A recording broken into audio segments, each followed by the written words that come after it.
you've been to some fireplaces. It's hard to carry on when you feel all alone. Now I've swung back down again. It's worse than it was before. If I hadn't seen such... And it's Thierry Henry. And Henry is magnificent. It's absolutely magnificent. And when you need a goal, you need Thierry Henry. Something changed pace through the centre. It's Bergkamp. That's magnificent.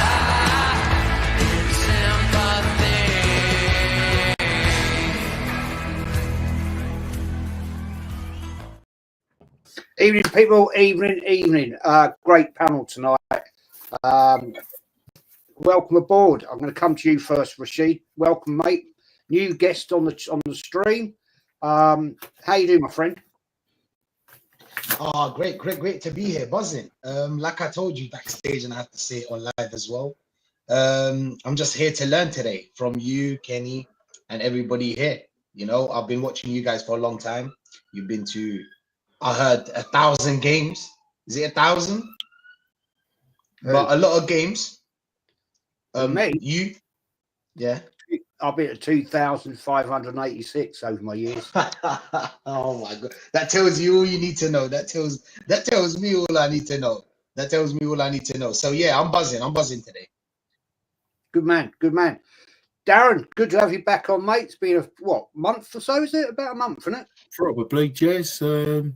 Yeah, great to be back on. Nice to meet you, Rashid. Kenny, Ken, Aaron, Jez, great to be on. And yeah, buzzing for this one because I was there last night. So I managed to get a ticket about a week before. So I enjoyed that last night. Aaron, as always, did very well the other night in the quiz against the King of Kings in the football quizzes. Only got 20 less. Well, I'll tell you what, I won't lie, right? When I did that, I told you I did it off a DVD thing, right, which I got from Amazon. When I did that exact same quiz that you boys did, right, I got 40, right? That's the best I could do. So it was a tough quiz. And there's a lot of people. Ken grinning, look at him. He loves it, doesn't he?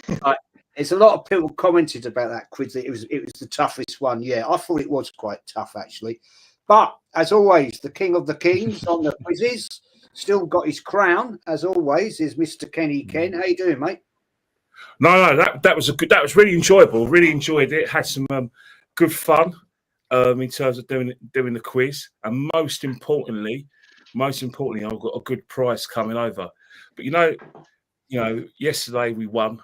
It weren't great, but you know what? When you've been playing as bad as us, just win. Just get out of there. Just get into the semi-finals.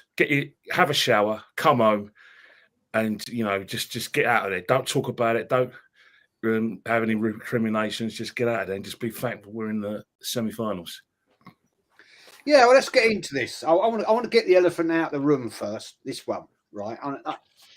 This one particularly annoys me, Kenny. We have talked about this, right? Yeah, whether this manager was taking the piss, I don't know, right? 3 trophies, guys. 3 trophies, yeah.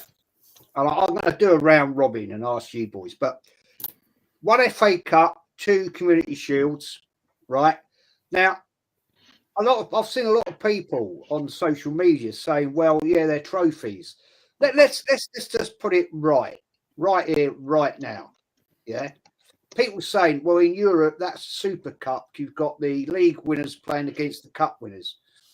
Okay, the clue is in the word cup, right? The Charity Shield is a shield. It's not a cup. It's not the FA Cup. It's not the League Cup, right? So you're not competing for a cup. Yeah?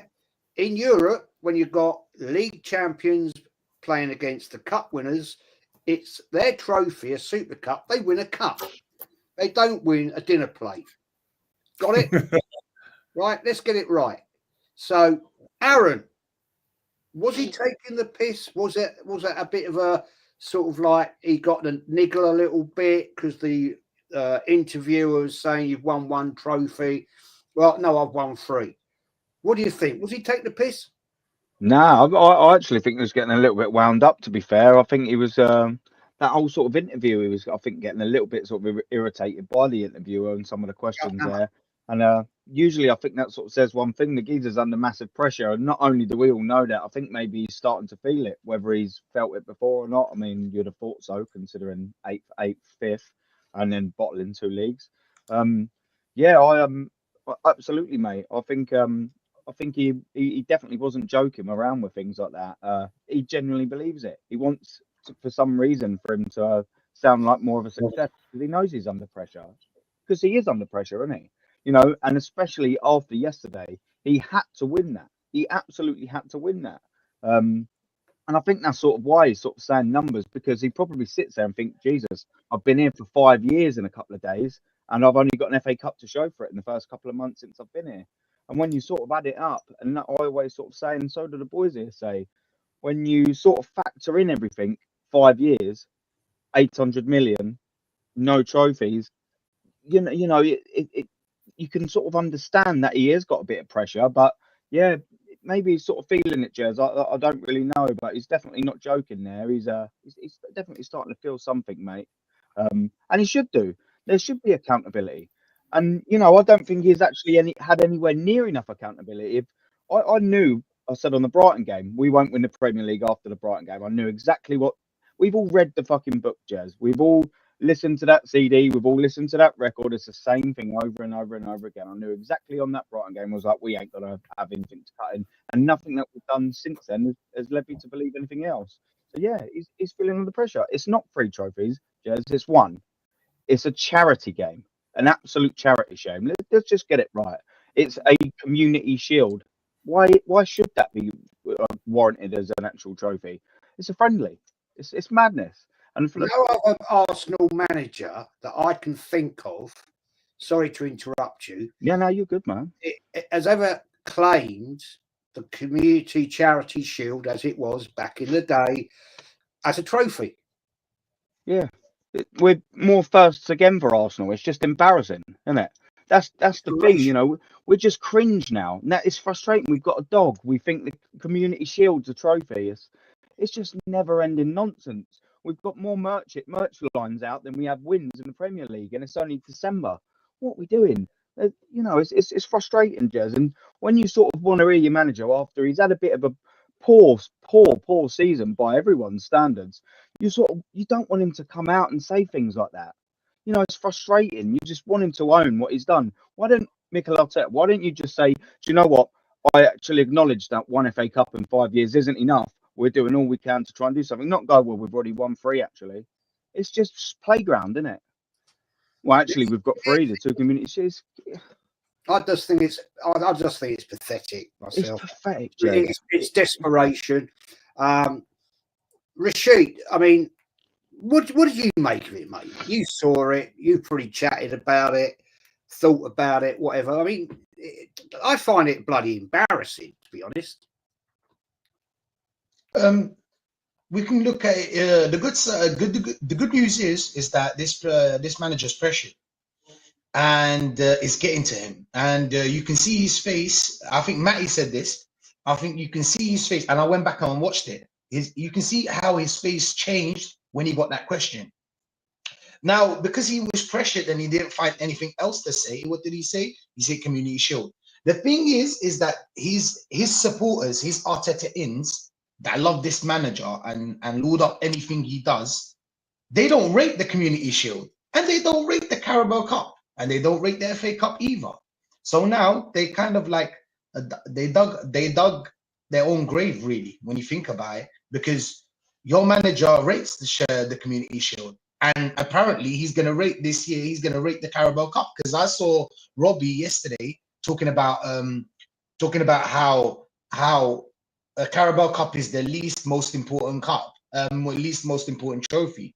Oh, so now it's a trophy because we're in the semi-final, and then maybe he would win it, and then you tell me that, oh, he's won the Carabao Cup. We're gonna have to give him time. we're gonna have to give him another year. He's won a trophy.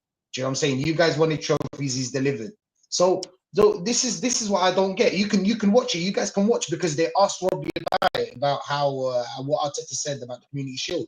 First thing he said that the Carabao Cup is the least the most important trophy. So now, really and truly, guys, when you think about it, it's like he's so desperate that he went for a Community Shield. That obviously me and Lee talked about it, and we talked about how it's basically a friendly game. If it was a proper Super Cup like it is in Europe, then I would rate it. But since it's not, I'm not having it. Arteta, I'm gonna be real. 100. Like, I'm not having it. I'm not having it. No, I don't. I agree, Kenny. We've talked about this numerous times over the last 2-3 years. You know, when we've watched those games when Arsenal won this Shield. I mean, yeah. What's your view on it, Kenny? I mean, to me, man, it was a piss take. And sorry, could I just add one more thing? Yeah, before Kenny, sorry, I wanted to add one more thing. I just remembered right now. 800 million, guys. 800 million does not get you 2 Community Shields. Okay, 5 years in deep. 800 million does not get you 2 Community Shields, even if they were trophies. Let's say they are trophies and we do rate them as trophies. 800 million, that's too expensive for two Community Shields. Let's be real. And an FA Cup, no, unacceptable. Sorry, guys. Sorry. No, I want to get your opinions. That's why you're here. Yeah. You know, Kenny, we've talked about this. We've discussed it. Come on, mate. Give me your opinion on this. No, I think what's happened is that the pressure is unbearable now because little by little, it's highly unlikely we're going to win the league. And he doesn't believe it, but the people who believe in him don't believe we're going to win it. That's the fans. And even his pundits, with the exception of Martin Keown, maybe Ian Wright, the rest of them are not sure. People like Thierry, who's never given any indication that he's a Mikel fan or not. One thing he did say was poignant, that we're predictable, we're slow. And he said it on Sky TV, didn't he? Yeah. The biggest footballing platform in the country. That will put Mikel under immense pressure. Thierry stops, went as far as saying, although he didn't dare say it, he was very pessimistic in his viewpoint of the club. He basically said Saka's the only jewel in the crown. You hear people on podcasts saying that, our squad's the best in the country, and it's in terms of attack and midfield and defence. It's not even that. Our front three is not on the level of Liverpool's or Chelsea's. Mark Goldbridge even went as far as saying Man United squads are better than Arsenal's. And his reason for saying that is because of the fact that regardless of what they do in the pitch, in terms of numbers, it's better. And the thing about it, I could, roll around on a tarmac with him over that. But the problem is the squad's too small. It's way too small. Him saying the Charity Shield, the only reason why he wants to big up his Charity Shield is, one, to shut people like us up. And two, he'll say, just remember last year when we beat Man City on penalties, that gave us the belief that we can beat Man City. That's the only reason why he's saying it. He's trying to get people to remember the progress that he's made. He wants people to get back to that narrative of saying, look what I've done for this club.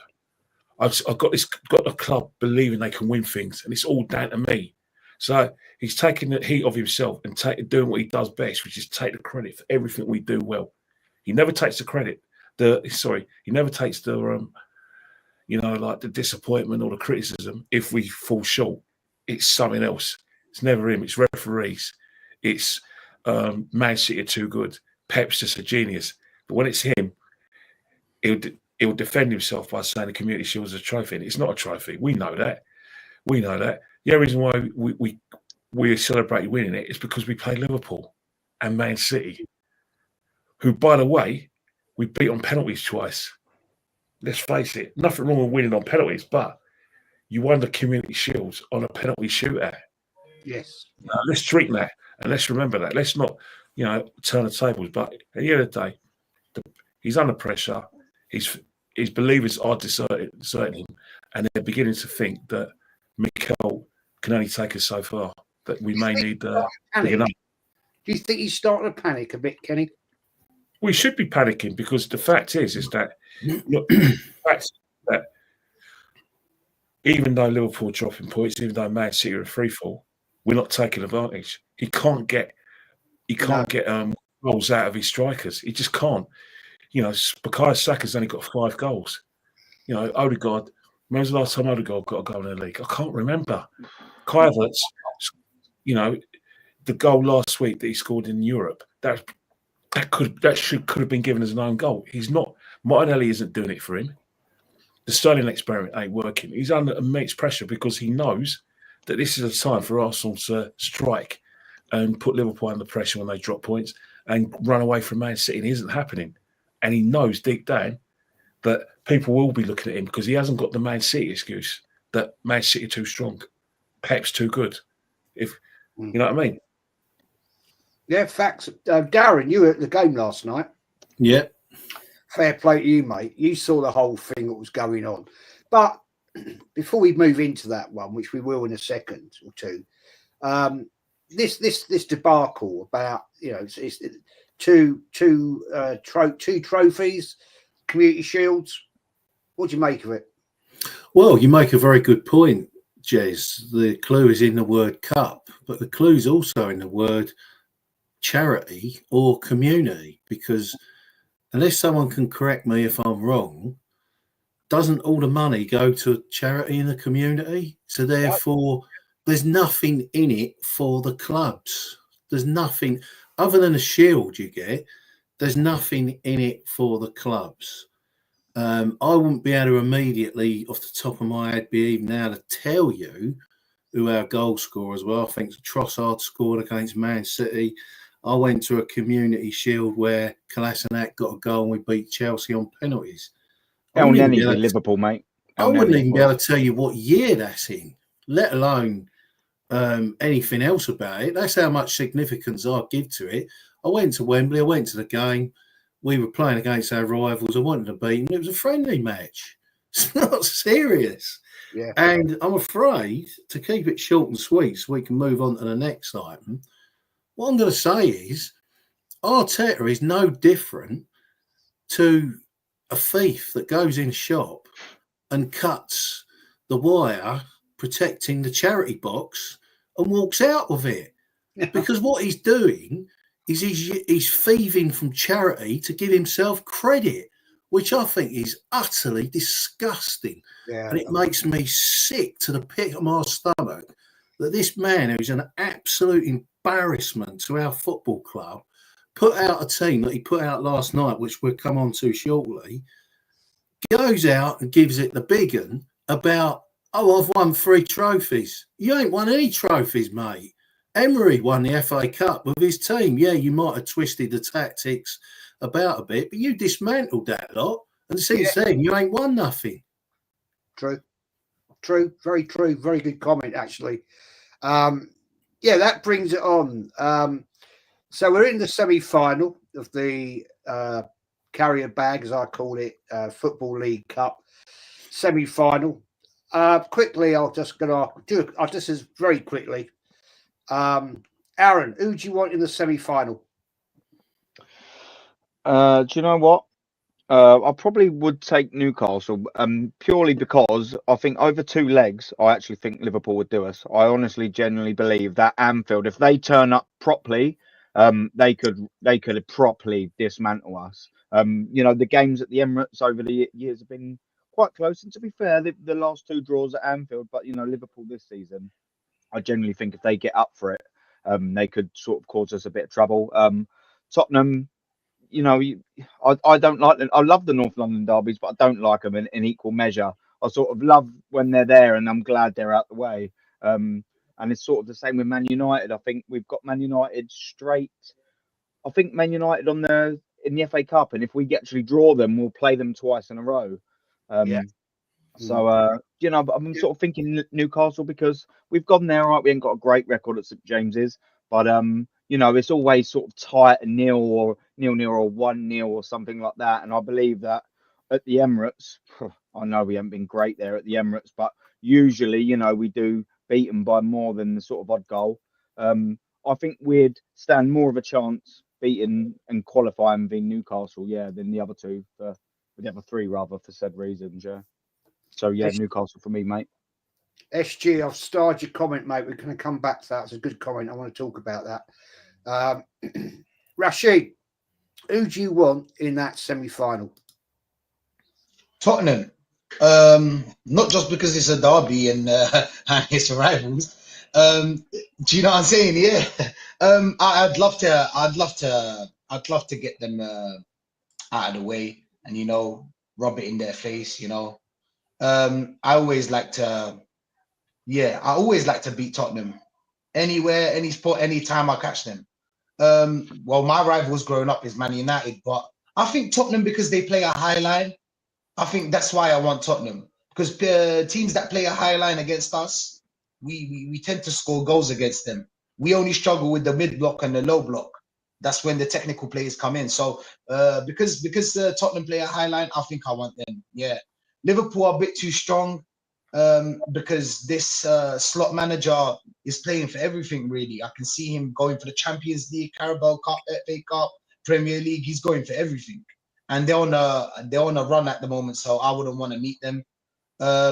I wouldn't want to meet Newcastle's, because Newcastle play a low block and they know how to defend against us. You know, we tend to struggle. So I would like Tottenham, a derby. Yeah, I would like Absolutely, mate. Absolutely. I want that. I want revenge. From a very long time ago. Very long, 91. I want revenge. Ken, who do you want, mate, in that semi-final?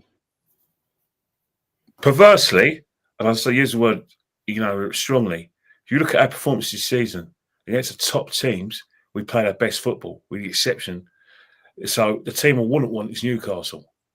Because Newcastle, I wouldn't want Newcastle at all. I don't want them, because simple reasons that even though they got the money, they're still outside the top six. And another thing as well, they do have a blueprint to beat us. And it's especially at their ground, they win pretty comfortably. Yeah. They defensively, they get in our faces, and most importantly, they make sure that we get nothing. And even with set pieces, when you've got someone like Dan Burnick and Shaw, who are big lads, even then that we'll find that difficult. You've got a 6'5" goalkeeper, we'll find that difficult. But apart from that, the big teams, we've actually played our best football against. Liverpool, we played well. Spurs, we beat. Man United, still a big team, regardless of how their slump. So the motivation is going to be there. But the motivation, I hear what everyone says, the motivation is going to be there for them as well. You know, Amorim needs a trophy, big time, in order to get fans on board. You know, what's the name? Big Ange, he needs a trophy big time as well, because his inconsistency is his Achilles heel. And to shut up fans, or fans who take the mickey out of him, like a lot of opposition fans, he needs a trophy. And as Rashid said, Liverpool go for everything. So it's going to be hard. But you're only going to, I think, let's be honest. Let's be honest. You're only going to play good teams in the semi-final. The best teams on paper in the country are, with the exception of Man City, are in those semi-finals. And if you want to add Chelsea in there, with the exception of Chelsea. So it's going to be hard. But I hope Man United beat Spurs, because I hate Tottenham. I really do. You know what? Just for United. Just for something different. There's something different. I thought, let's have Man United. I want revenge for 1983 when they beat us 8-4 on aggregate. So actually, so no, they beat us 6-3 on an aggregate. They beat us 4-2 at the Emirates at Highbury. They were 4-0 up, and they beat us 2-1 at return leg. So I want revenge. Right. I mean, Paul Davis got a goal back in that game, didn't he? Definitely, yeah. And remember the FA Cup semi-final at Villa Park? We went 1-0 up, and then they were Robson and Whiteside scored. So I want revenge for that. So and that was when Frank Stapleton, wasn't it, was playing for them. You know what? You know how I feel about Frank Stapleton. I feel as strongly about Frank Stapleton as I do Francesco Fabregas. Both of them. How you do? Loves a lot. Love him. know you do. I know you do on that one. Southern Gouda says the manager has to win this cup by any means necessary. If he bottles this, it will be the first shoe to drop on winding down his reign of failure. Good point. Darren, who do you want in this semi-final, mate, coming up? Yeah, I mean, all these teams are good teams. Newcastle, Man U, Tottenham, Liverpool. They're all good teams. Liverpool, we know, the form best team, probably going to win the Premier League. I don't really want Newcastle, if I'm honest, because I don't have any rivalry with them, really. They won't be easy. So that leaves Man United and Tottenham. I will go with Tottenham all day long because I'll be reliving my youth. That's where my sort of fairy tale love affair with this club started. When we beat Tottenham, I mean, I went to a few games before that, but that's where it all started for me. So I'd have to go for Tottenham first, but Man U will be a very, very good substitute because I hate them quite severely. We have been smashed by Man United quite a lot. We give it back. But I think in my football supporting years, and I probably think you'd probably agree with me, they have probably got the edge over us. So therefore, it would be nice to do them. But seeing that Awad player, that winger, score that goal at the weekend, it was like, that sort of got me off my seat. It was like, where did that come from? I mean, that was special. So to pit ourselves up against him, and the new manager at Man United, I think it'd be brilliant. You know, that goal he scored where the ball's coming in the box, he's flicked it up over the goalkeeper and then slotted it. You don't see things like that anymore. I mean, that's the sort of thing that sort of Diego Maradona would do, you know, and you think, yeah. So, but having said all that, guess what? A lot of our fan base would be laughing, thinking we're just going to smack Man United up and bash them up and yeah, we got Man United, we'll easily beat them. But what they don't realise, that'd be over two legs away from home at Old Trafford, which is never easy. Man United always raise their game against us. I don't care what anyone says. We've never been up there and thrashed Man United ever, from my memory. And it'd be such a great occasion, noisy. Although I'm sad to report, the first half of last night was the quietest I've probably ever seen the Emirates ever. But we'll come on to that next, maybe. As long as it's not raining, because you know what happens at Old Trafford, mate. The away fans get bloody soaked. Do you know what, Darren? Yeah. Just quickly as well, mate, I wanted to add as well, how frustrating is it that Man United, especially over the last, say, around 5 years, have been there for the taking sometimes so bad, you know, maybe not to get an 8-2 or a 6-1. Was it in 2001 they beat a 6-1 at Old Trafford, I think, Igor Stepanov's horror show. They've been sort of there to sort of really pull their pants down, you know, get a little 4-0 or a 5 or something like that, and we just do not take it, you know. No. Sometimes I've seen lineups against them, I think, do you know what, maybe we could go to Old Trafford and do them 4, and we'll even go 0-0 or stink the place out with maybe, look, a 1-0 win at Old Trafford, I would still take it all day long. But we've just had so many opportunities, I reckon, over the last few years. It was that season when Aubameyang scored that penalty, and that was the time you're talking about. We should have gone up there and done them 3 or 4-0, and we never did. There's been a few of the cases like that. I honestly think even last season, you actually look at it. I know pressure would have probably been a little bit on us, but you know, we were in a title race. Look at their lineup, you know what I mean, at Old Trafford. I remember looking at them thinking, Jesus Christ, we could absolutely pull these lots' pants down. And it was a horrendous game. It was one of the worst Arsenal United games I've seen in a while, actually. Yeah. We got 1-0, you take it, 3 points, whatever. But, you know, we just don't seem to take an opportunity to really punish Man United in it, to my frustration, because we owe them, like everyone here. We'd love to punish them, wouldn't we? Give them a good 5-0, 5-1. Absolutely. I still want Tottenham. I want my revenge from 91. But I'm going to some of the chat, guys, and I'll come back about the game at the weekend. Ori Retro Gamer says, question, does Jesus start at the weekend, or will Arteta do the usual dumping on a players' conference by benching him? We're going to come into that just in a minute, mate. So that's a great question right now. Big up Mama Flossie here. Please make sure to hit the like. Yeah, smash the likes up, people. It's free. Costs you no money. does help the channel get it out there, and all of these. Go and subscribe to these channels as well. Go and subscribe to Arsenal X Rated, and go to the Arsenal Revolution, Rashid, top streamers. Go and subscribe to them and give them some love and support. It is that time of year, people. It's the season of love. Macy says, Arteta's a selfish man, Jez. Don't trust him because he will let you down, my friend. Well, yeah, he's an arrogant prick. We know that. Macy says, Palace might get their revenge on Saturday, Jez. Well, we're going to come into that right now. Adam says, big up everyone. SG never mentioned Frank Stapleton or Fabregas around Kenny. Basically a curse for Kenny.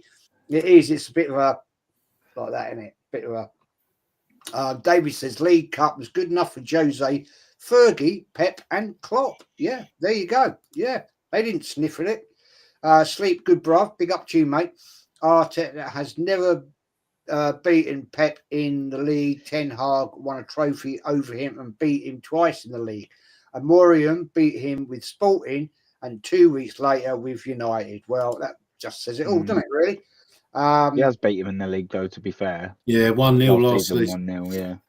Was it? Okay, fair And enough. in a cup. FA Cup, yeah. Mason, But either way. Punches, I still don't like him. No, nor do I. Right, let's get into this game. We're away at Selhurst Park at the weekend. Kenny, you're going down. Aaron, you going, mate? No, I didn't. I tried getting it. I didn't have the points. I tried getting. I think 3 weeks ago. Yeah. What's happened to the good old days? I showed it in my programs when you cut your token out. Yeah, and you had your little tokens and you got your ticket. Well, that's all bollocks. It's all too modern now. SG says last season we had the opportunity to punish Man United against their B and C team, but Arteta parked the bus. True. Right, let's get into this game. Good points. Will it be, and I'm going to come to you, Rashid, as you're the new guest. I want to get your opinion on this first. Will it be Havertz or Jesus? And Sterling, that project is clearly not working, is it, mate? Is this to me? Sorry, I didn't hear that part. Do you know what I feel like, guys? I feel like playing Havertz or Jesus in 38 games in the league will get you the same result. They'll both score 10 goals or 12. What Jesus did against Crystal Palace yesterday was he had some beautiful goals there. I'm not going to lie. The first goal was beautiful. Absolutely. That was class. Thing is about Jesus, and he came out. Do you guys hear what he said? He said that I can score goals. Now make your mind up. You said that you can't. Yeah, but now you can. I don't understand. Thing is about Jesus is that he's inconsistent, just like Havertz is. Now, for me personally, if I had to choose one of them, I'd only choose because the way Arteta plays, where he whips in balls. But the thing is, it's so much of a muchness because think about it. He whips in balls, but Havertz is never there. So if I play Jesus, he'll never be there as well. So it's basically the same thing. So what my opinion is basically the same thing playing Havertz or Jesus in the number 9. I don't know about you guys, but that's how I feel about it, about the situation. But if I had to play, I'll play Jesus because he scored 3 goals. He's in a good mood. So yeah, that's what I would do. Yeah, I totally agree with you. I said last night on my fan cam with Lee asked me that question, so I'm repeating it. Who would I play up front? Well, I'm going to play the manager to score 3 goals. But that's my opinion. Blokes that scored a hat-trick. Don't get many hat-tricks at Arsenal. Let's be honest. Who was the last one? Eddie Nketiah. I think Abba was the last one. Havertz. Yes, it was Havertz. You're right. It was Havertz. You're correct. You are correct. But we don't get many of them. You know what I mean? So, Kenny, same question to you, my friend. What are we going to do? Havertz or Jesus?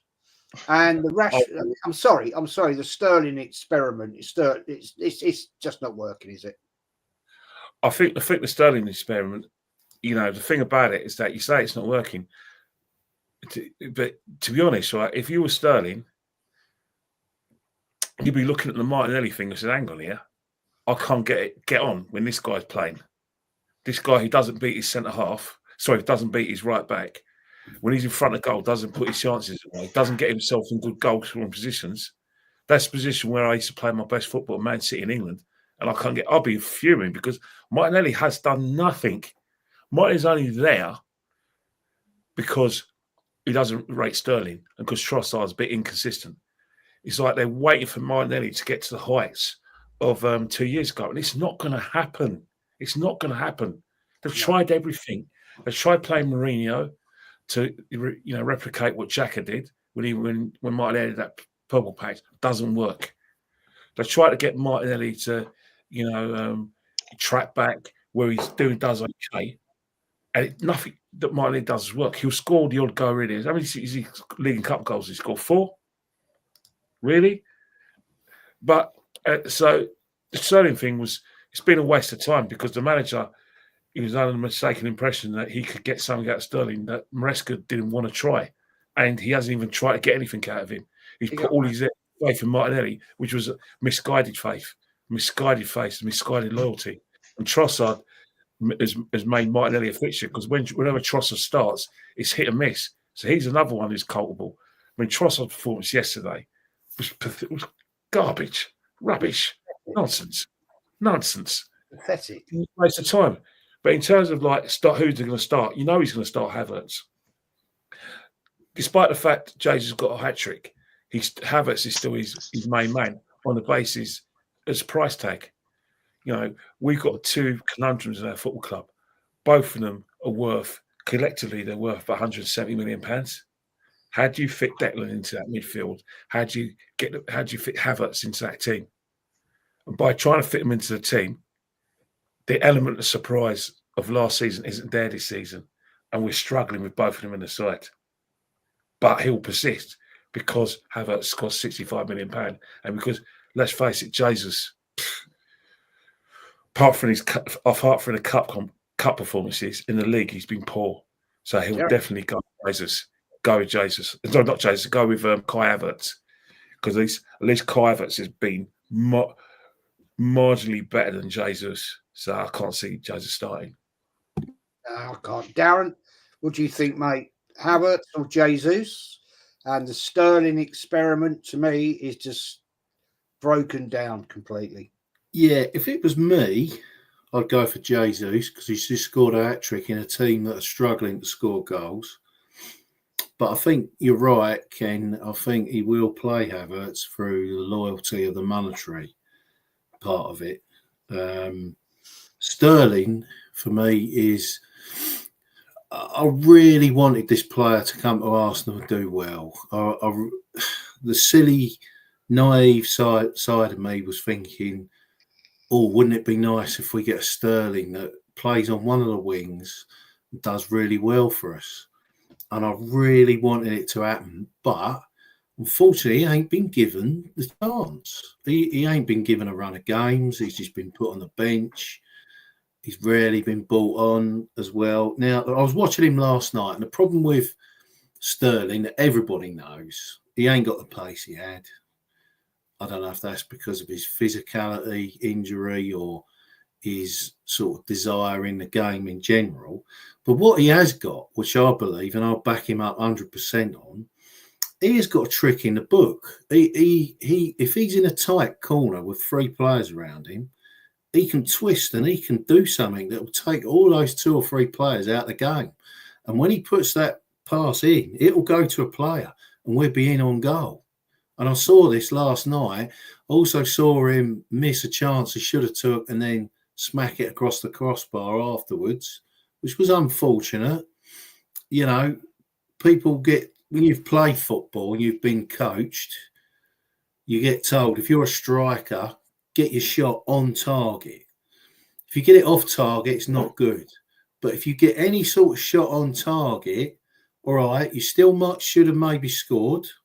But at the end of the day, you can't be criticised too much as long as it gets on the frame of the goal where you got a chance of you scoring a goal. So, but I know a lot of people hate Sterling. They don't like him. And I've signed up to the Chelsea pensioner scheme, which I oppose 100%. And he is one of them.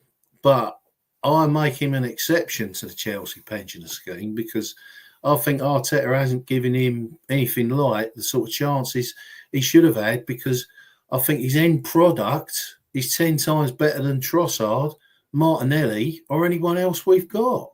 And that really frustrates me. You know, I'd like to see Arteta say to Sterling, right, you're in for 10 games. You're in. But he don't trust him, does he? Maybe Arteta sees something in training where he thinks, look at Martinelli, look at Trossard. They're physically stronger, they're better. I can't play Sterling, which is maybe fair enough. But personally, I think Sterling should be given a run of games, even if it's like 3 games on the trot, to say, right, you're in now.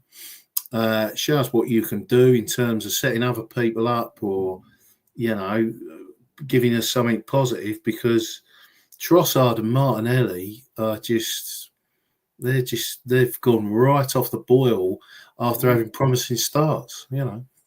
Not fair. Yeah, 100. From Forest, right, off topic, who's the team in the background? Second yellow strip, looks old school. That is Arsenal, mate, against Man United in the 79 Cup final. And if I can, no, it don't work on here. Hang on. No, that don't work either. There you go. Not like that. No, I'm trying to get the screen. Let's show it's just, no, that ain't working. That ain't working. Fuck it. Don't. Anyway, there you go. You got Sammy Nelson. You got Pat Jennings. This one here is David O'Leary, Willie Young over there. And you've got there is Kenny's favourite player, Frank Stapleton. There. Here is, I think, is that McElroy there, Kenny? I can't remember. This one might be McElroy. I can't remember. In the background, that's that looks like Lou Macari. Lou Macari.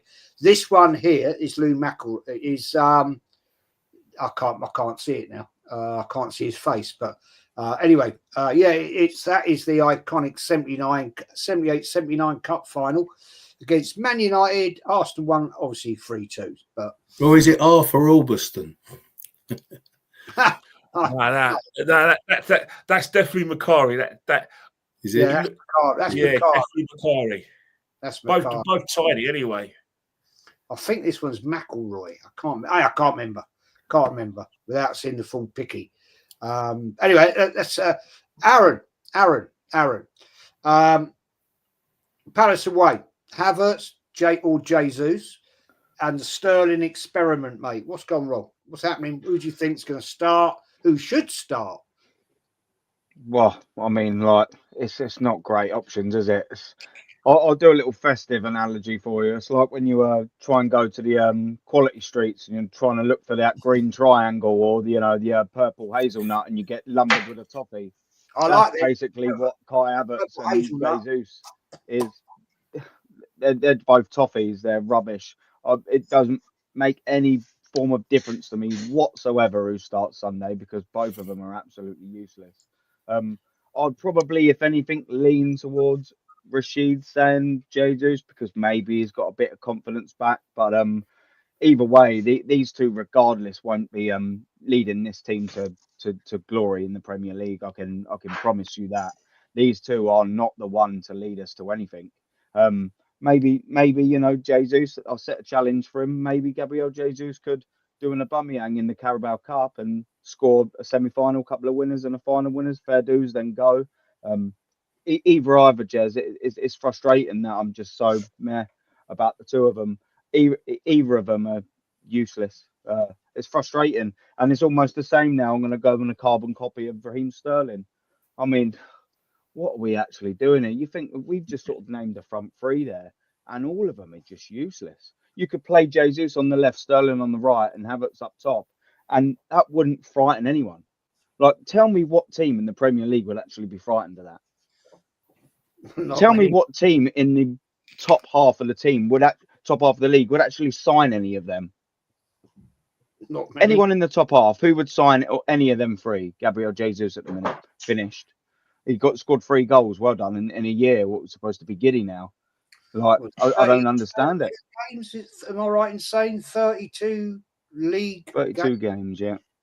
He last scored against Nottingham Forest in January last year, and he's taken 11 million from the club since he's last scored a league goal. I think Gabriel scored the same amount as him as well. Gabriel, the defender. I think he scored the same amount of him. Yeah. Obviously, now he's got 3 more goals, man. It's madness. And the annoying thing is you'll see the top gooners now. That's it. Just like they did when we scored 5 at Sporting and 5 against West Ham. They'll go, oh, we don't need a striker now.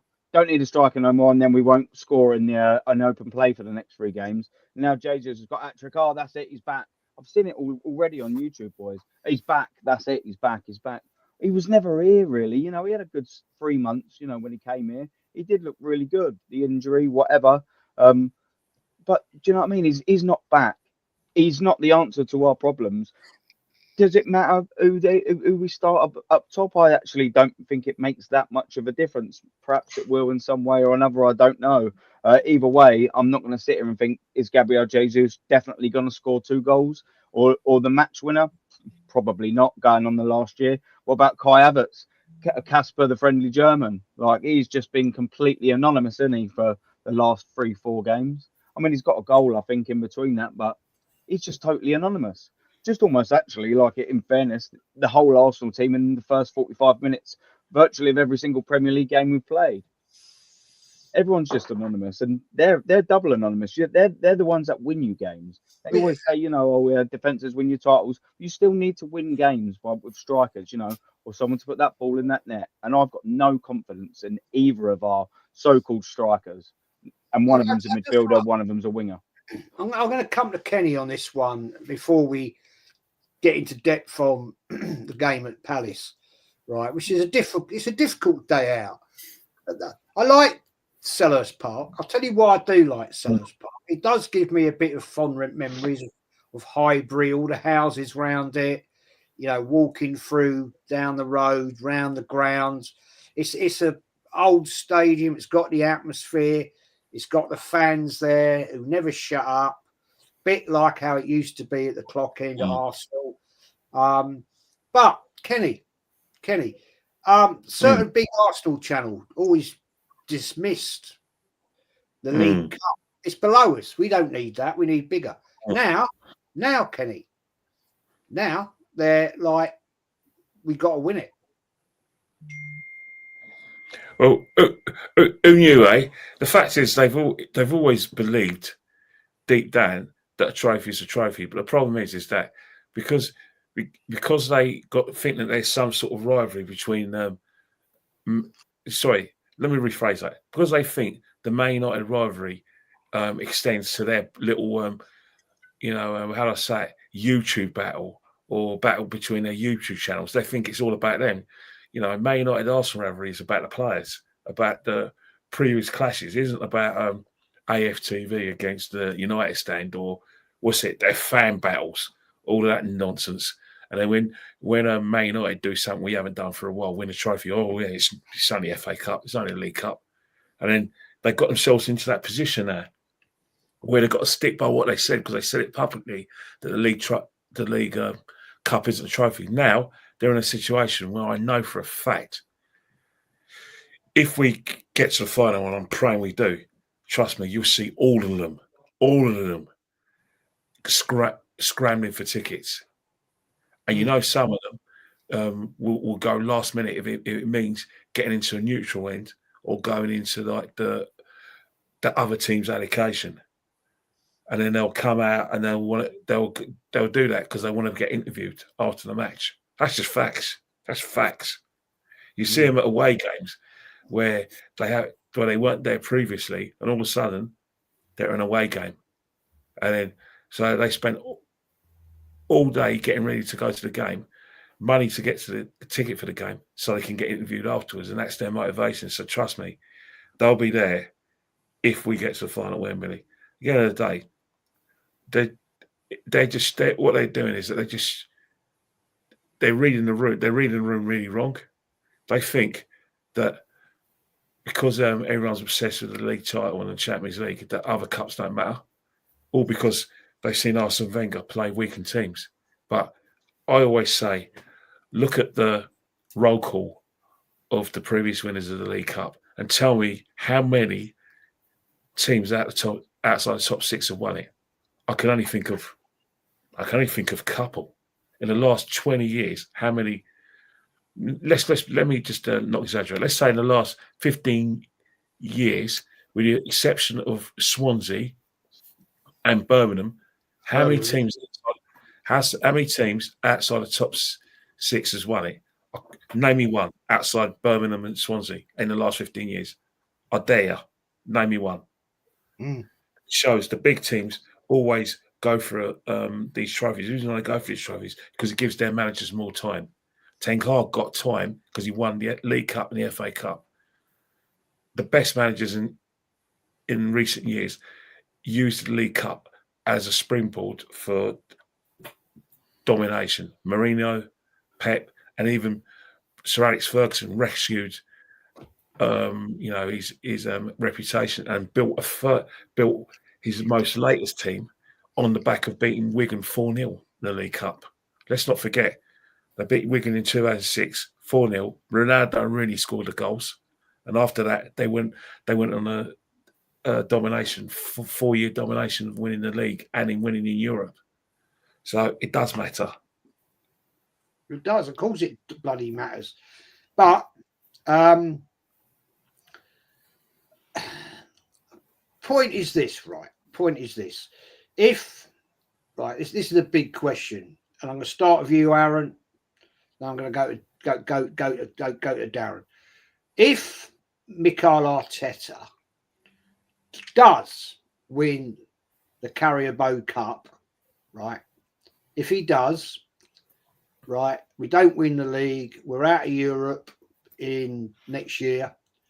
We're out the FA Cup. Let's say hypothetically, we lose to Man United in the third round, which will be 4 years, right, on the bounce that we were out in the third and fourth rounds.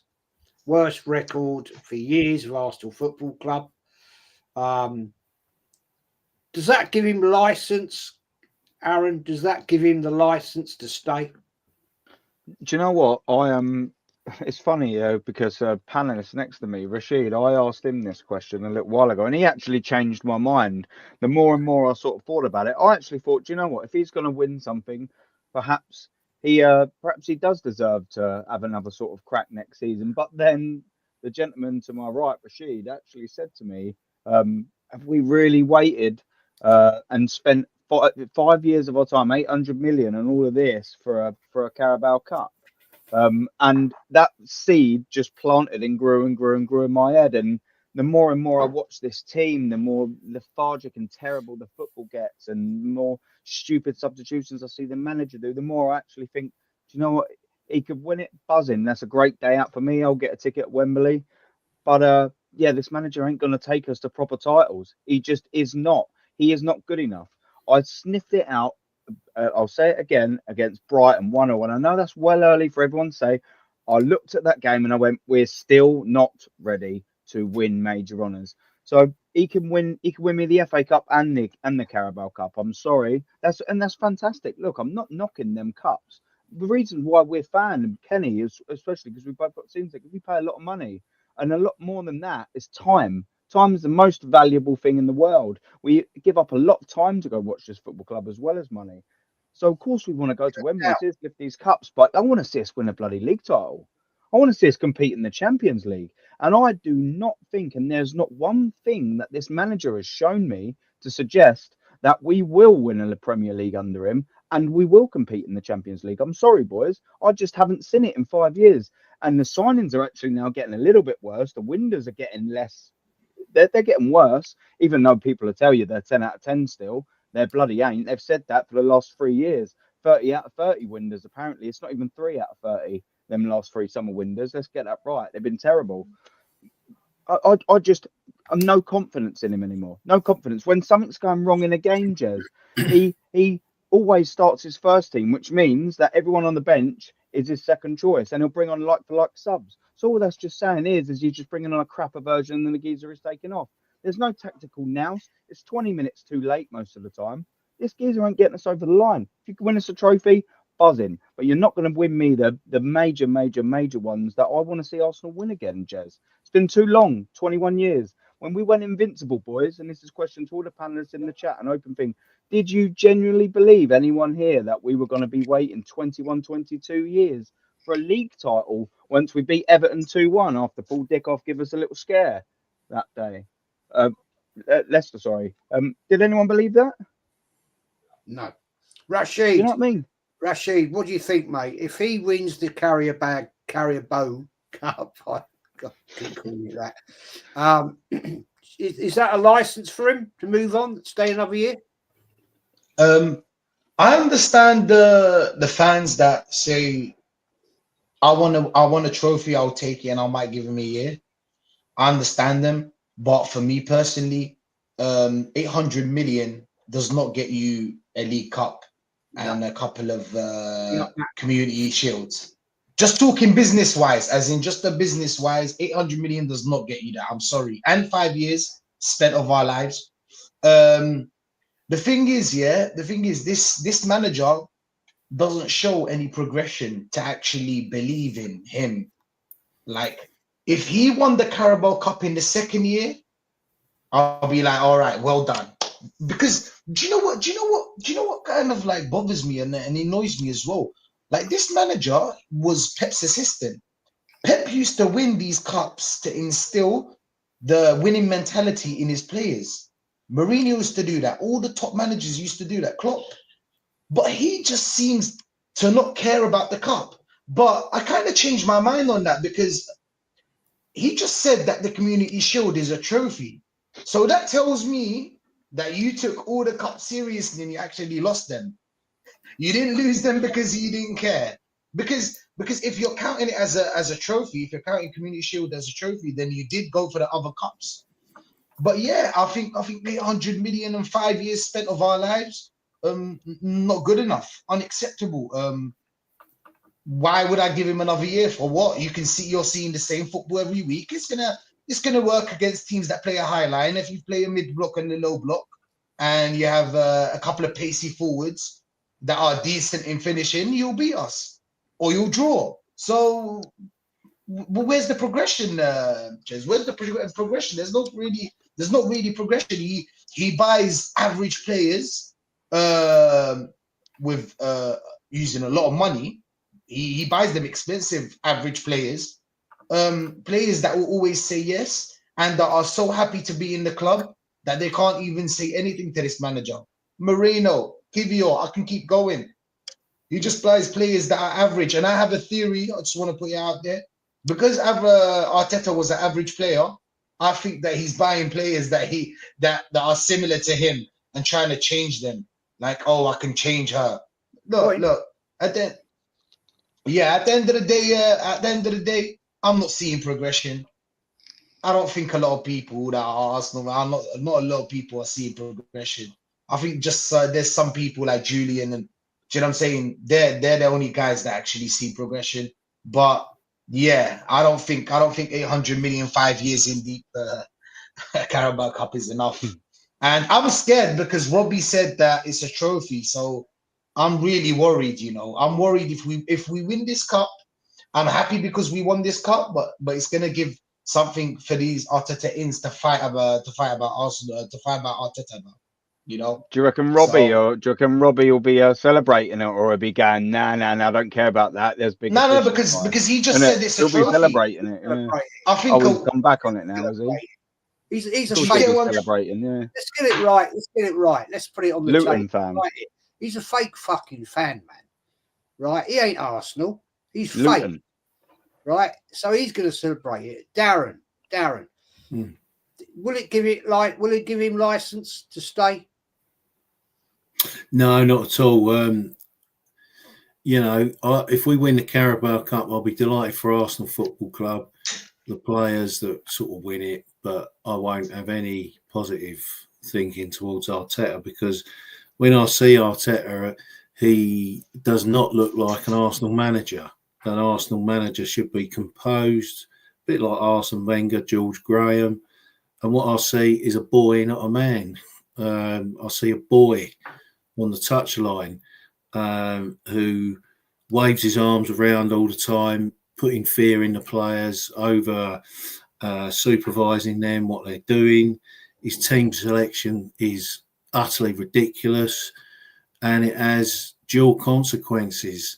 I'm afraid when you put Thomas Partey at right back, not only do you have a giraffe against shorter wingers struggling like an animal in the jungle that's about to get savaged by a lion, you also get a very talented player that should be in the midfield that can do lots of offensive work for us, who's not doing that offensive work. So here is one decision that Arteta makes that stabs us twice. We get incompetence and we lose competence at the same time. And I'm sick of it. Signings, again, he ain't made any good signings, really, in his time here. And going on earlier conversation, he's claiming credit from charity, saying that he's won 2 community shields. This does not fit the profile of an Arsenal manager. So if he goes and wins the Carabao Cup, that's not enough to save his job. If he goes and wins the Carabao Cup and FA Cup, that's not going to save his job. If he won the Carabao Cup, say in the league, then you'd see a different Arteta, because we all know that's not going to happen. He hasn't got the profile and the experience. One of the first questions when a manager gets hired from a big club is, do they fit the profile? And that profile is lots of things. What other trophies have they won? What countries have they managed in? What levels have they managed at? What languages can they speak? All these things should come into play. And Arteta don't tick any of the boxes. So what's he doing here? 5 years later, what is this man still doing managing this football club? So the answer for me is a resounding no. If he wins the Carabao Cup, that don't save his job. He can go at the end of the season. Darren, 5 years, yeah. The football's got worse. The signings have got worse. The league form's now got worse. Where is the progression? Where is it? Like, it's all getting worse again. It's going that way, not that way. We're more likely to finish 4th or 5th than we are 2nd or 1st. 100%. All day long. Facts. The next manager will Go on. Sorry. The next manager will suffer just because of what Arteta did to this squad. He'll suffer. He'll come in and he'll find that maybe we have about 5 or 6 players that actually can play for Arsenal, and the rest are just mid-table team level. After spending 800 million, and guess what? Because we spent 800 million, the manager that's going to come after this manager, he's not going to get that type of backing, and he's not going to get that type of money. So yes, Arteta, it's not enough. It's not enough. Sorry, Champions League or Premier League or nothing. Yeah, absolutely, man. Quick message to David, who's over in New Zealand. David, my son is arriving on Sunday afternoon from New Zealand. First time I've seen him in 4 years. Big family secret. My wife hasn't got a clue. I'll be hiding him away in a hotel for a couple of days. So big weekend this weekend. I'll be up at Heathrow to pick him up, man. So have a great Christmas if I don't speak to you before, mate. I will be doing a show Monday night. Quick roundup show before the Christmas. And big up to you, mate. Have a great time if I don't speak to you. Kenny Ken. Right. Now, what can we say? If he wins that Carabao Cup, mate, does that give him the license to stay? I think the club. The thing that if he wins the Carabao Cup, but he doesn't get us in the top 4, then his job's in jeopardy.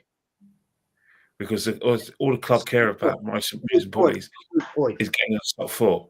But if he gets in the top 4 and he wins the Carabao Cup, then what will happen is that the club will be satisfied, and people will say, well, at least he won you the cup, because all you guys are saying that he doesn't win any trophies. And you said that if he wins a trophy, you'll keep him. So you've got to stick to that. That'll be their narrative.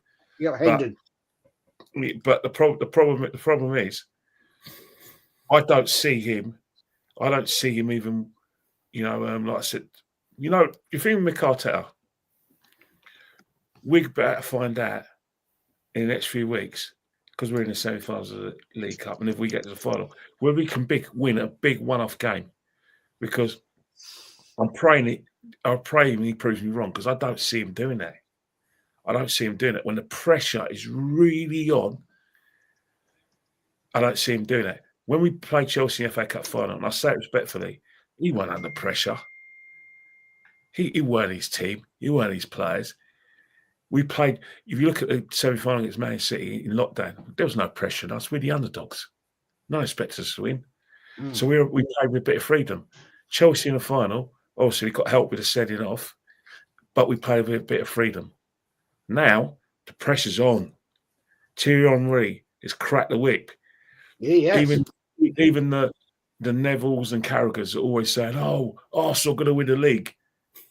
They're not having their doubts now, aren't they? They're going, and then they start stuttering, but they say, oh, but maybe Arsenal can still do it. But yeah, they were my favourites. And you've got Jamie Redknapp, who made us favourites as well, all stuttering there. He watches, Sky Sports. He may not watch these podcasts, but I know people who know him watch these podcasts, but he watches Sky Sports without a shadow of a doubt. And he will know that he's under pressure, because if he's lost them, the pressure's on. But saying that, personally, I don't think he's the man to get us over the line. It'd be nice for him if he does win the League Cup, but it won't change my mind. I still want someone who can win big in Europe and can win the league to be in to manage us. So I'll thank him, but do I want him to stay? Kenny, can I ask you this question? When you don't hear much from Thierry Henry, right, talking on this subject, but do you think when he does, being the legend that he is at the Arsenal Football Club, do you think other pundits sit up and think, "Oh, fucking hell, Henry's spoken here"?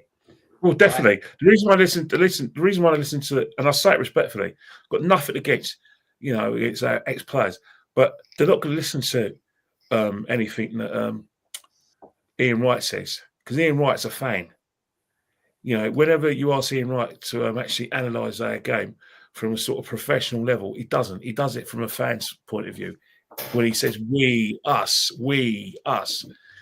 that's not professional. That's just a fan. Paul Merson is a Chelsea fan, but he played for us. But the way Paul Merson kind of expresses himself, he doesn't express it in a clear way. It's black and white with Paul Merson. Is either we're going to win or we're not going to win. He's the first words he'll say is, if he doesn't think we're going to do it, I just can't see Arsenal winning the league this season. This team, you know what I mean? That's the first expression that comes to his head. So you're not going to really listen to Paul. And Martin, Martin is so, he may express himself in a very clear, analytical, how do I say it, polished way, but it's fanboyism.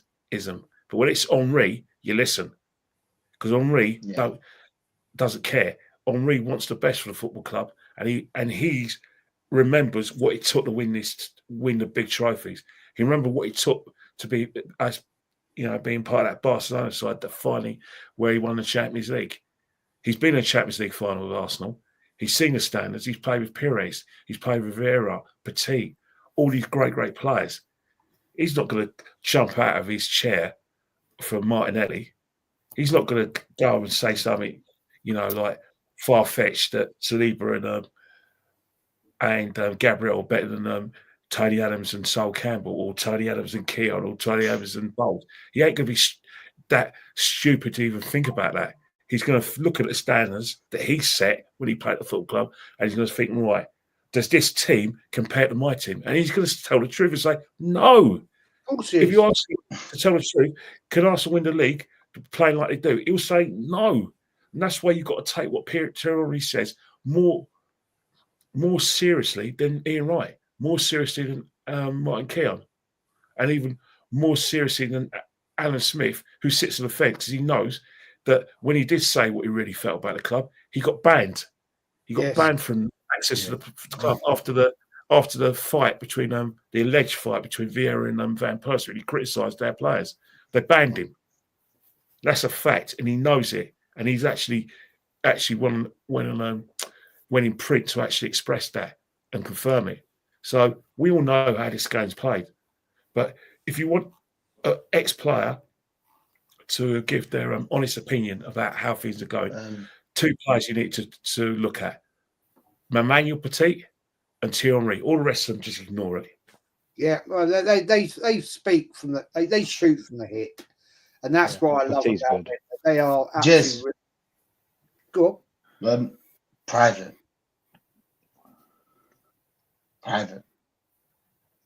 Sorry. Check the private. Check the messages. Private chat. Oh, sorry, private chat. Beg your pardon, man. Beg your pardon. It's all right. It's all right. I wanted to stay. To be honest, I wanted to stay. Before you go, I really did. Before you go, give me your prediction score for the weekend. For the weekend, since Crystal Palace read us, I think they'll probably stop us in the weekend. I think a draw. I think it'll be a draw on the weekend. Yeah, because the thing is that if we played the cup after the league game, this is my opinion, of course. I don't like back-to-back games. See, if we played them in the league and then played them in the cup, they would read us. They would find how Arsenal play. We are very, very predictable. We are very predictable. Yeah. So now I think Crystal Palace have read us, and they're gonna give us a tough game on the weekend. So I think a draw. Yeah, that's my opinion. Right. Before you go, shout your channel out, please, mate. What you got coming up? Thank you for having me on. It was a pleasure to be here. Like I said, lovely to meet you, Kenny. Lovely to meet you, Darren. Aaron, you already know we met before. Lovely to meet you too. Jez, thank you for having me on Arsenal Revolution TV. I'll be on after 7:30. I'll be on with Noomski. So yeah, come subscribe, shout out, help out the channel. You know, I'm just trying to do my little part. You know, I'm just gonna play my little part where to actually say the truth, you know, and I want a revolution in the Arsenal TV, in this Arsenal. That's why I called it revolution. I really do want a revolution. I want us to change. So yeah, if you want to be a rebel, come to our community, come to my community. But yeah, thank you very much for having me. Charles Watts's revolution, no, not like his book, no, the old Arteta revolution. Not that kind of I'm joking, guys. I'm joking. Just Hey, subscribe and like and share. Big up to the chat, of course. So yeah, thank you for having me Good on on. you, Rashid. Nice one. Yeah. Anytime. See you guys. And yeah, I hope your channel builds. And if I don't speak to you before, have a great week.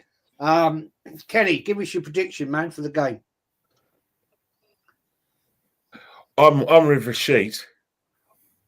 I think you know, Crystal Palace is going to be more robust than they were yesterday, where after 60 minutes, when they went 2-1 down, they went, yeah, it's all right, mate. Game over. Let's save ourselves on Saturday. They're going to be a bit different. It's going to be an hard game.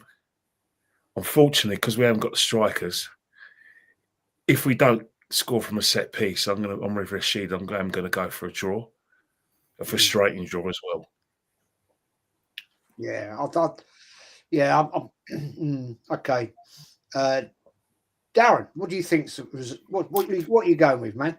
Yeah, I'm sorry, I can't offer anything different. I'm going for 1-1 because they hooked off Eze early doors. They also took Mateta off, which was a shock.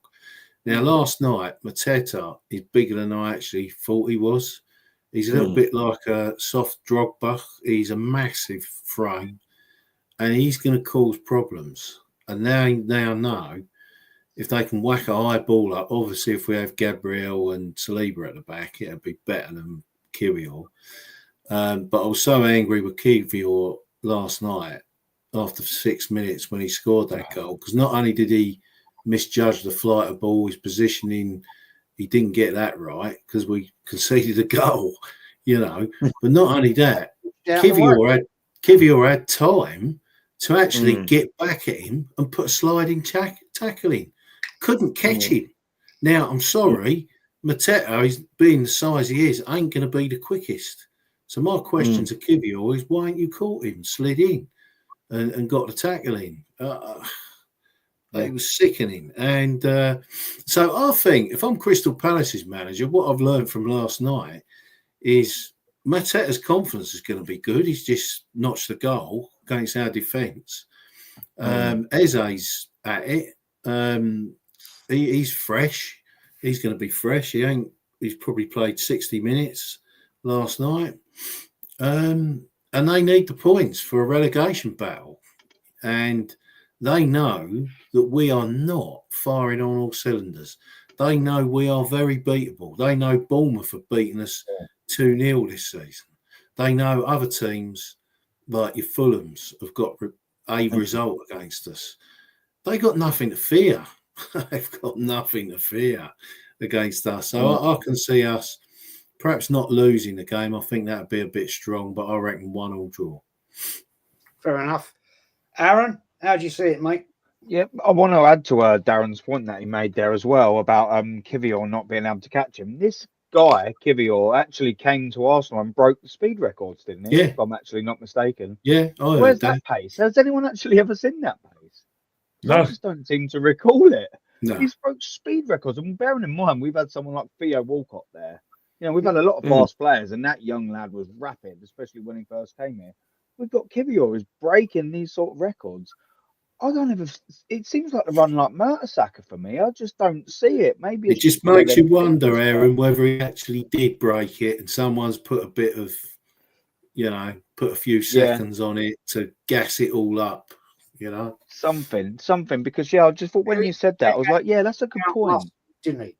I mean, Kivior against Matata, bit of a different physicality. He basically got body, didn't he? And he just knocked out of the way and said, like, go and stand over there, son. I'll deal with this. We played two defenders, though. Didn't we have Timber in at centre back at one of the stages? I don't think he's 6 years, is he? So you got two 5-foot geezers against an absolute man mountain. That was the worst selection I've ever seen Arteta do in a game. Worst ever team selection. Really, really poor, considering what you're going to come up against. Mateta is going to be a handful for big defenders. Yeah. Let alone a handful for smaller. That's not to say, a smaller guy can't have their day or be physically good, but we all know, he's got height advantage, physical advantage. Why would you play your two sort of short sort of centre backs? One of them out of position again, so that means another position's ruined by putting a Timber there as well. It's just madness how then you've got to put someone else there, i.e. Thomas Partey. Yeah. So we're just thinking just for one position, you've moved like 3 or 4 different things. It's like a Rubik's Cube. Like, just constant. One player's injured, and the whole team has to just go, all right, we'll put him here. I felt very sorry for Nwanyeri last night because he has got a lot of talent, yet he was just... We played last season, we beat Man City 1-0. Martinelli had a shot deflected. Yeah, and for 89 minutes, it was a stalemate. We didn't look like we were scared of Man City, and we were tippy-tappy-toey sort of passing it and weren't really sure what linking play we were going to do. That was a repeat performance in the first half last season of the whole game against Man City, but against Crystal Palace. Why? True. Yeah. When you're right, it's just a little frustrating. Go on, sorry, Jazz. Go mate. What's your prediction, mate? Yeah. I'm going to go for a 1-1. I can't get that scoreline out my head. To be fair. Okay. Sorry. Yeah. 1-1. Yeah, but I can't get that scoreline out my head. I think they'll be sort of up for it. And the thing is another thing that I think Darren or Kenny said, one of the two. Is that they'll learn from that and actually try and counter how we played and, sort of game manage that game. We'll just play the same crap, boring football. We won't turn up for the first 45 minutes. It's so predictable. You know what I mean? We won't learn anything. Crystal Palace will, which makes them, in my eyes, a greater threat. What they did last night when we had corners, because I was on the upper tier West Stand last night. When they got a corner, they had 3 attacking players just short of the halfway line, ready for when the corner came in, turn over, feed it into them, and then they got a 3-on-3. They were that confident they could wipe the floor with our defence. That's what I did last night. Yeah, I did see that. I did see. Personally, I'm gonna go a stinky 2-1 Arsenal. Personally, myself. Hope so. I don't want another game like Everton. Jesus Christ! Yeah, she's all Fulham. All Fulham. Yeah. Don't want that no more. Adam says the defence will be better on Saturday. No Kivior or Partey at right back. No bet on it. Vincenzo says, big up Don Jez, Kenny, Ken, and everyone on the panel. Big up to you, my friend. Thank you for watching. Anthony says 3-1 Arsenal with the first team players that was dropped last night. We should win it. Yeah, I'll go with you on that. I'll go with you. I just don't know what defence he's going to put out. I don't want Partey at right back, for fuck's sake. But Aaron, we're going to wrap it up, mate. Please shout your channel out. Where can we find you and what you got coming up, my friend? Yeah, so you can find me on YouTube, Instagram, Arsenal X-Rated TV. I've actually got something cool in the pipeline. It's actually a suggestion from Mr. Herbert. I was talking to him after our quiz for, I think, till about 1 o'clock, like ridiculous. And we was just talking about things like that. And he was saying I should go on and do a stream with my old man, the West Ham fan. And we're gonna try and get it sort of done for early next week, and just have a little Arsenal v West Ham, have a little bit of banter, have a little bit of bit of slagging off of each other. Do you know what I mean? Because we're both crap. Nice. You know, we've both got crap managers. You know, nothing's rosy for either of us, is it? So yeah, I'm gonna get his face on camera, and yeah, we're gonna have a little bit of a laugh. Do you know what I mean? Just all light-hearted. Shirt on? He's going to be wearing his West Ham top on this time. Yeah, low. Yeah, I've got them photos. They'll never go, mate. I've got him in the 91 Arsenal shirt. That'll be with me till the day I die. It's Christmas. You know what I mean? It's got man.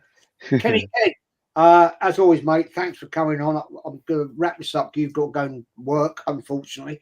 Mate, where can we find you, my friend, please?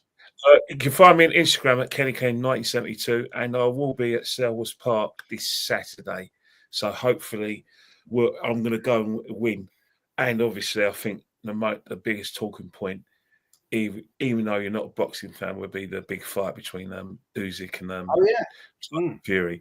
I think this is one of those fights that cross over, so I'll be doing that. I can actually watch that on. I renewed my subscription on Bing Sports. Get it for free. Oh, fair enough. It's brilliant. Like, I actually watched the other one. Whoever it was, I can't remember now. But it's not my thing. But I thought it was free. I'll watch it. You know what I mean? Fair enough. Darren, my friend, please shout out where we can see you on Instagram and your socials, mate. Yes, Darren Sullivan 49 on Insta. That's all I do. It's just a few Instagram, few tunes, a few player ratings, and a few videos giving my thoughts on Arteta FC. There you go, Kenny. Thank you, Darren, for that, mate. Show us your nuts, Mikel. Yeah, that's the thing.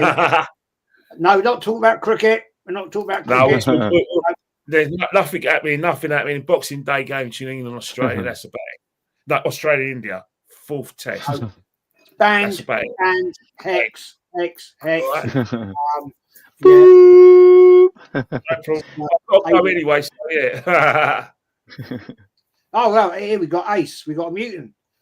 Yes, dear. How do you call yourselves Arsenal fans? You slag of Arteta? Because we have seen better. We've seen winners. Go on, Kenny. You know what? I'm not going to dignify that garbage with an answer. Exactly. Anyway, boys, thank you for joining me. As always, been a great show. I might well be doing a show on Monday, Christmas show. Try and drag a few people out, see what they're up to. Little Christmas show, general chit chat. And thanks as always, people. And I'm going to do the outro, and we will be out of here. Have a great Christmas, Nice Darren, one. Cheers. Aaron, You're welcome. Kenny, and have a great time. Have a great time at Palace, Kenny Ken, down at Selhurst Park. Great ground, love it down there. We're out of here, boys. Take care. I'll take her out. I'll take go.